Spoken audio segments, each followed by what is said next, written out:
할렐루야. 알파와 오메가요 처음과 나중 되신 우리 주 예수 그리스도의 사랑하심과 축복하심이 여러분과 늘 함께 영위하시기를 기원드립니다. 오늘은 마가복음 9장 1절로 50절의 말씀을 가지고 축사 사역의 방법이라는 주제로 우리가 서로 요약 강의 큐티를 나누어 봅니다. 본문 1절에서 13절까지는 변호산 사건이 기록되어 있고 이 사건은 이미 마태복음 17장에서 다루었기 때문에 9절 13절에 기록되어 있는 내용에 대해서만 우리가 한번 나눠 봅니다. 예수님께서 구원의 완성을 하시려면 반드시 십자가를 지셔야 하고 또 부활을 하셔야 됩니다. 그리고 그 대업을 이루기 전에 회방을 받아서는 안 되는 겁니다. 그래서 예수님께서는 본문 9절에서 인자가 죽은 자 가운데서 살아날 때까지는 본 것을 아무에게도 이르지 말라고 하셨던 겁니다.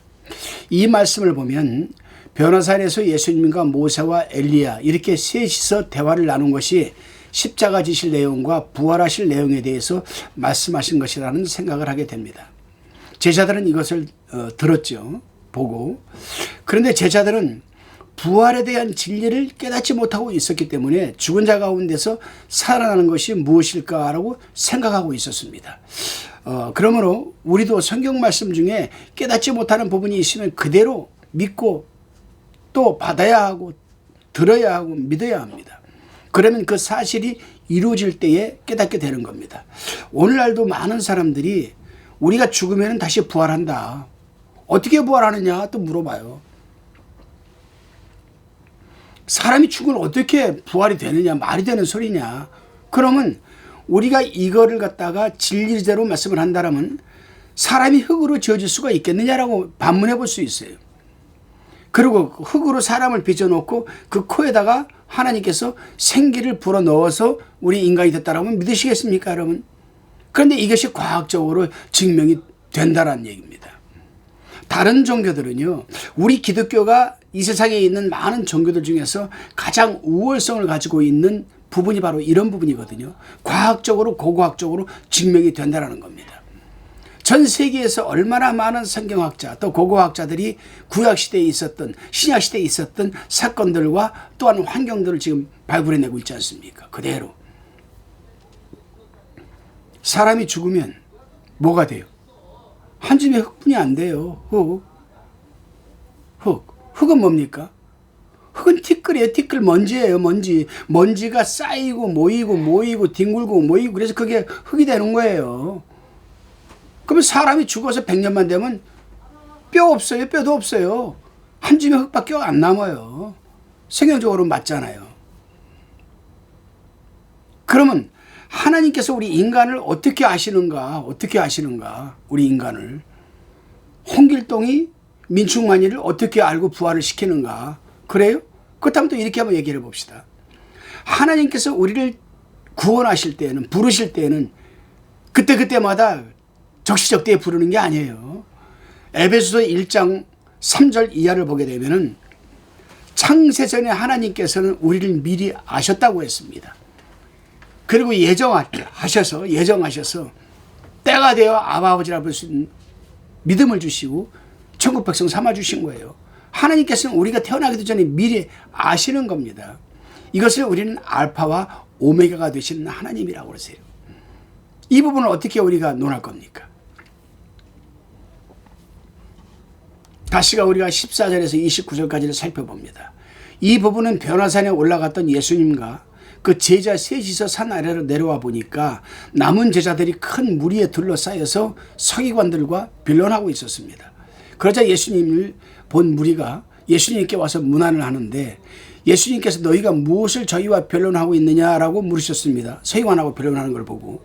그때 무리 중에 한 사람이 자신의 아들이 벙어리 귀신 들렸는데 귀신이 어디서든지 아들을 넘어뜨리고 거품을 흘리고 이를 갈고 그러기에 선생님이 제자들에게 데려왔으나 귀신을 쫓아내지 못하였나이다라고 말을 하였습니다. 이 부분 때문에 서기관들과 제자들과 아마 언쟁이 있었던 것 같아요. 그러자 예수님께서 믿음이 없는 세대여라고 하시면서 그 아이를 내게로 데려오라고 하셨습니다. 그러자 그 아이를 데리고 오는 중에 그 아이에게 들어가 있던 귀신이 예수님을 보고는 그 아이로 심한 경련을 일으키게 하면서 땅에 엎드러져 거품을 흘리게 하였습니다.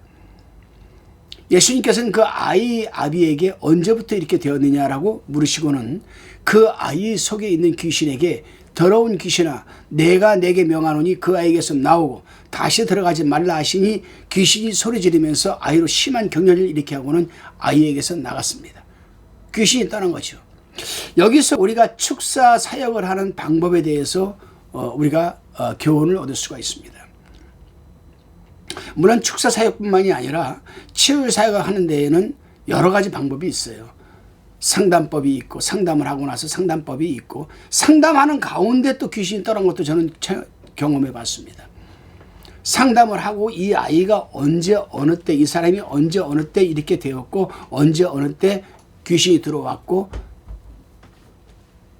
이런 것들을 취합을 해서 상담을 하다 보면 성령께서 사역하는 방법에 깨닫게 하시죠. 치유사역에서는 이런 사역을 축사사역 또는 축교사역이라고 합니다. 또 그 귀신 들린 사람에게 손을 얹고 사역을 하다 보면은 성령께서 나도 모르게 성령께서 명령을 하게 하십니다. 그래서 그 아이에게 나가게 하는 방법도 있어요. 그러나 본문에서는 다른 방법을 지금 우리에게 제시해 주고 있습니다. 이제 보겠습니다. 예수님께서 축사 사역을 마치시고 집에 들어가시니 제자들이 차분하게 예수님께 물었습니다. 우리는 어찌하여 능히 그 귀신을 쫓아내지 못하였습니까? 그러자 예수님께서는 이렇게 말씀을 하세요. 기도 외에 다른 것으로는 이런 유가 나갈 수 없느니라. 마태복음에서는 믿음이 없기 때문이라고 하였는데 본문에서는 기도하지 않았기 때문이라고 하였습니다. 그렇습니다, 여러분. 귀신과의 싸움에서 귀신을 이기려면 평소에 기도 생활을 많이 해야 됩니다. 기도 생활을 하면서 말씀을 읽고 말씀을 통해서 믿음을 자꾸 배양시켜야 돼요. 기도를 해야만 성령의 능력을 힘입게 되기 때문입니다. 사도행전 1장 8절과 누가복음 24장 49절을 살펴보시기 바랍니다. 기도를 하지 않으면 능력이 떨어지고 점점 약해져서 귀신을 쫓아내지 못하는 겁니다. 그래서 저도 평소에 늘 기도 생활을 하지만 특별히 축사 사역을 부탁을 받으면은 언제 며칠날 어떻게 약속이 되잖아요. 그러면 그 전까지는 충분히 기도를 합니다. 그리고 내 속에서 기름 부음이 막 차고 넘치는 그런 어떤 자신감. 중요한 것은 뭔지 아십니까, 여러분? 귀신도 예수를 믿고 떤다라는 거예요. 성경을 보게 되면은. 그때 우리 힘으로는 절대 귀신을 쫓아낼 수 없지만 기도 생활하면서 믿음을 갖게 되면은 귀신이 예수 이름 아래 무릎을 꿇고 떠나가게 돼 있다라는 겁니다. 다시금 본문 33절로 37절의 말씀입니다. 가버나움에 이르러 집에 계실새 제자들에게 물으시되 너희가 노중에서 서로 토론한 것이 무엇이냐 하시되 저희가 잠잠하니 이는 노중에서 서로 누가 크냐 하고 쟁론하였습니다. 예수께서 앉으사 12 제자를 불러 이르시되 아무든지 첫자가 되고자 하면 뭇사람이 끝이 되며 뭇사람을 섬기는 자가 되어야 하리라 하시고 어린아이 하나를 데려다가 그들 가운데 세우시고 안으시며 제자들에게 이르시되 누구든지 내 이름으로 이런 어린아이 하나를 영접하면 곧 나를 영접하며 누구든지 나를 영접하면 나를 영접함이 아니요 나를 보내신 이를 영접함이니라. 아멘. 예수님께서 가버나움 집에 계실 때에 제자들에게 물으셨습니다. 너희가 노중에서 서로 토론한 것이 무엇이냐? 그래서 제자들은 아무 말도 하지 못했습니다. 그러니까 제자들하고 예수님하고 가버나움 집으로 오는 도중에 예수님이 걸어오시면서 가만히 들어보니까 서로가 이제 막 토론을 하는 겁니다. 야, 우리 12제자 가운데서 예수님 제자 가운데서 누가 제일 큰 거야? 내가 큰 거야? 네가 큰 거야? 참 답답하죠. 예수님이 들었을 때 얼마나 답답했겠습니까? 그들은 서로가 제자 중에 누가 크냐라고 쟁론하였습니다. 그렇습니다, 여러분. 제자들이 이러니 당연히 귀신을 쫓아냅니까? 못 쫓아냅니까? 쫓아내지 못하는 거죠. 예수님께서 기도 외에 이런 유가 나갈 수 없느니라 믿음이 없다 이런 말을 했으면 서로가 오면서 야 우리가 기도 좀 하자 이제 그리고 우리가 믿음을 배양시키자 이런 말을 해야 되는데 누가 크냐? 아니 귀신 하나 쫓아내지 못하면서 누가 크냐? 이 말이죠. 이 말 속에 함축되어 있는 또 다른 뜻이 있어요. 그게 뭐냐면은 예수님께서 예루살렘에 올라가시면 이제 헤롯 땅도 물리치고 로마로부터 우리를 해방시켜 주시고 예수님이 왕이 되어서 나라를 세우시면은 우리 제자들 중에 누가 오른팔 왼팔이 될까? 부통령, 국무총리가 될까 이거죠, 여러분. 그래서 예수님은 12제자를 불러 모으시고는 교훈을 하십니다. 아무든지 첫자가 되고자 하면 무사람이 끝이 되며 무사람을 섬기는 자가 되어야 하리라. 그렇습니다, 여러분. 사람의 성향이 나중되고 끝이 되기를 좋아하는 사람은 없을 겁니다. 다 싫어하죠. 누구나 처음이 되고 첫째가 되기를 원합니다. 그러나 하나님의 나라에서는 끝이 되어야 첫째가 된다는 점입니다. 그래서 누가복음 16장 15절에서 사람 중에 높임을 받는 그것은 하나님 앞에서 미움을 받는 것이라고 했습니다, 여러분. 그러므로 그리스도인이라면 가장 낮은 자리, 끝자리에서 사람들에게 묻혀 살고 나다나엘과 같은 은밀한 기도 생활, 말씀 생활, 찬양 생활을 하면서 하나님과 교통하는 성도가 하늘나라에서는 첫째가 되고 여러분 큰 성도가 되는 겁니다. 이제 예수님께서 교훈하시는 가운데 어린아이를 한 명을 제자들 가운데 중앙에 딱 세워주시고 안아주시면서 세워주고 안아주시면서 누구든지 내 이름으로 이런 어린아이 하나를 영접하면 곧 나를 영접함이요 누구든지 나를 영접하면 나를 영접함이 아니요 나를 보내신 이를 영접하니라고 하셨습니다, 여러분. 자, 왜 예수님은 제자들에게 어린아이를 세우셨을까? 바로 알았던 거죠, 예수님은. 이 제자들의 마음속을 좀 알고 있었던 거예요. 너희가 세상적 나라를 추구하고 세상적 나라가 세워지게 되면은 너희가 출세를 해보겠다는 이런 마음을 예수님은 알았던 거죠. 그렇습니다, 여러분. 어린아이는 자기를 낮추고 순진하여서 젖을 사모하잖아요. 베드로전서 2장 2절 말씀대로. 말씀을 있는 그대로 받아들이고 그대로 믿기 때문이잖아요. 어린아이들은 그래요. 제가 주일학교를 이렇게 보면요. 주일날 주일학교들이 9시에 예배를 드리잖아요. 그러면 저한테 이제 제가 주일학교 아이들이 들어올 시간, 차량 운행이 끝나고 들어올 시간 되면 제가 이제 그 1층 입구에서 좀 서 있거든요. 그러면 한 아이가 나한테 막 따라와요. 뛰어와요. 그래서 목사 아빠가 어저께 밥 먹으면서 기도 안 했어. 기도 안 했다고 나한테 일러 바치는 거예요. 아, 그랬어? 알았어. 내가 이제 혼내야 되겠다. 안 돼. 그랬더니 혼내주세요. 우리가 밥 먹을 때는 꼭 두 손을 모으고 하나님한테 감사합니다. 기도해야 되거든요. 야, 아이들이 이렇게 가리키는 대로 그대로 믿거든요, 여러분. 그래요. 이 천국 복음에 대해서 이렇게 하는 자가 천국을 소유하게 되고 큰 자가 된다는 뜻입니다, 여러분. 여러분은 어떻습니까? 사정과 형편에 따라서 그때그때마다 내 믿음이 흔들리고 갈대처럼 이리소리도 저리소리도 하십니까? 그렇지는 않겠죠, 여러분. 다시 본문 38절로 40절의 말씀입니다. 요한이 예수께 여짜오되 선생님 우리를 따르지 않는 어떤 자가 주의 이름으로 귀신을 내어 쫓는 것을 우리가 보고 우리를 따르지 아니함으로 금하였나이다. 예수께서 가라사대 금하지 말라. 내 이름을 의탁하여 능한 일을 행하고 즉시로 나를 비방할 자가 없느니라. 우리를 반대하지 않는 자는 우리를 위하는 자니라. 아멘. 제자들이 이제 다니면서 복음을 전하고 돌아왔어요. 그러면서 예수님께 말씀을 하십니다. 어떤 사람이 예수님의 이름으로 귀신을 쫓아내는 것을 우리가 눈으로 봤습니다. 근데 우리를 따르라고 하니까 따르지 않아서 앞으로 예수님 이름으로 귀신을 쫓아내지 말라고 금하였습니다 라고 하였습니다. 속으로는 예수님이 잘하였다 그렇게 할 줄 알았죠. 그래서 예수님께서 그러지 마라, 금하지 말라. 내 이름을 의탁하여 능한 일을 하는 사람은 나를 비방하지 않는 사람이다. 우리를 반대하지 않는 사람은 우리를 위하는 사람이라고 말하였습니다. 그렇습니다, 여러분. 비록 제자들과 어울리지 않아도 예수님의 이름으로 귀신을 쫓아내었던 사람은 예수님을 믿는 자였습니다, 여러분. 오늘날도 교회를 다니고 교우들과 함께 어울리지 않아도 예수님을 믿고 예수님 말씀대로 살려고 하는 사람들도 있습니다. 특히 무교회주의자들 가운데 그런 사람이 종종 있어요. 우리가 그들은 예수님을 반대하는 사람이라고 할 수 있습니까? 교회 안 나온다는 것 하나만으로? 왜 그들이 무교회주의자가 되었는지를 우리는 반성해 봐야 돼요. 왜 교회를 안 나오는지. 제가 무교회주의자들을 여러 명을 만나봤는데 교회에서 받은 상처들이 다 큰 사람들이었었어요. 다. 그렇기 때문에 우리는 나가서 전도하는 생각도 중요하지만은 교회 안에 있는 성도들과 함께 합력하여 선을 이뤄가고 사랑으로 서로 똘똘 한 공동체 되어가는 것이 굉장히 중요하다고 저는 생각을 합니다. 본문 41절로 42절의 말씀입니다.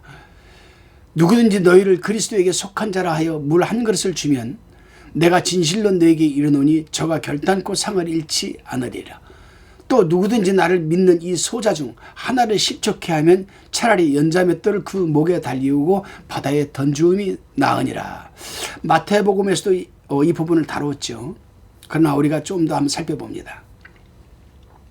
한나라 확장 사업과 영혼 구원 운동에 나서는 주의 종들과 성도들에게 물 한 그릇이라도 도와주는 사람은 하나님께서 반드시 기억하고 상급을 주신다라고 합니다.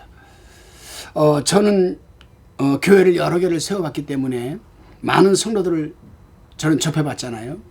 그런데 정말 교회에서 주의 종들을 섬기고 여름에 이 노방전도 나갔을 때 그냥 시원한 물집 집에서 그냥 시원하게 해가지고 갖고 와가지고 따라주고 또 교회에서 뭔 일할 때 앞장서고 하는 사람들, 이런 사람들은요 그 사람이 복을 못 받고 그 자녀들은 다 복을 받더라고요.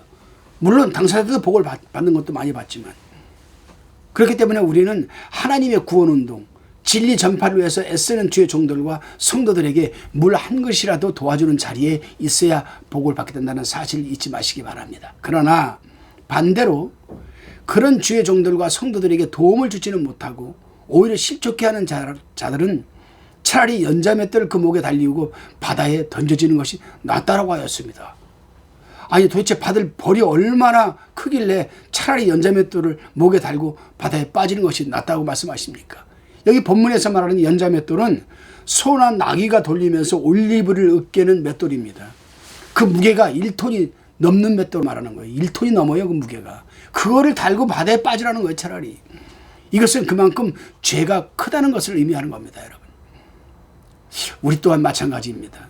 교회에서 믿음이 작고 연약한 성도를 실족해 하고 그 신앙에 조금이라도 여러분 상처를 주는 자들은 그 죄가 그만큼 크고 큰 벌을 받게 된다는 사실을 우리는 잊지 말아야 합니다. 다시금 본문 43절로 50절을 살펴봅니다. 만일 내 손이 너를 범죄케 하거든 찍어버리라. 불구자로 영생에 들어가는 것이 두 손을 가지고 지옥 꺼지지 않는 불에 들어가는 것보다 나으니라. 거기는 구더기도 죽지 않고 불도 꺼지지 아니하느니라. 만일 내 발이 너로 범죄케 하거든 찍어버리라. 절뚝발이로 영생에 들어가는 것이 두 발을 가지고 지옥에 던지는 것보다 나으니라. 거기는 구더기도 죽지 않고 불도 꺼지지 아니하느니라. 만일 내 눈이 너로 범죄케 하거든 빼어버리라. 한 눈으로 하나님 나라에 들어가는 것이 두 눈을 가지고 지옥에 던지는 것보다 나으니라. 거기는 구더기도 죽지 않고 불도 꺼지지 아니하느니라. 사람마다 불로 소금 치듯함을 받으리라. 소금은 좋은 것이로되 만일 소금이 그 맛을 잃으면 무엇으로 이를 짜게 하리요? 너희 속에 소금을 두고 서로 화목하라 하시니라. 아멘. 여러분, 난 도저히 안 돼. 나는 왜 그렇게 나쁜 것만 자꾸 바라보게 될까? 그 눈을 콱 찔러가지고 눈을 빼면 되겠어요? 안 되겠어요? 나는 왜 이렇게 나쁜 데 손을 대려고 그런다 가지고 손을 잘라버리면 되겠어요? 안 되겠어요? 아니에요. 이 말씀은 실제로 손이나 발을 찍어버리거나 눈을 빼버리는 말씀은 아닙니다. 이 말씀의 요지는 손과 발이 귀하고 눈과 같이 중요한 것들이라도 범죄케 하려고 할 때 차라리 나는 손과 발이 없고 눈도 없다라고 생각하고 그것들을 끊어버리라는 의미이거든요. 그렇지 않으면 지옥에 들어가게 되는데 거기는 구더기도 죽지 않고 불도 꺼지지 않고 사람마다 불러서 소금 치듯함을 받는다고 경고의 말씀을 하고 있습니다. 그렇습니다 여러분. 성경적으로 지옥은 두 가지 종류가 있습니다. 육적으로는 위에서 말씀드린 대로 지옥이 있고 우리가 죽어서 가야 할, 영적으로는 고통, 흑암 또는 하나님과의 교통이 단절된 현재의 상태를 의미하는 겁니다. 물론 지옥에 구더기가 있는 것은 아니죠. 구더기는 추하고 미약한 미물로서 아무리 미약하고 비천한 목숨이라도 일단 지옥에 던져지면 죽지 않고 영원토록 고통을 당한다는 그런 뜻입니다 여러분. 보면 또 50절에 보면 소금을 두고 서로 화목하라고 하셨습니다.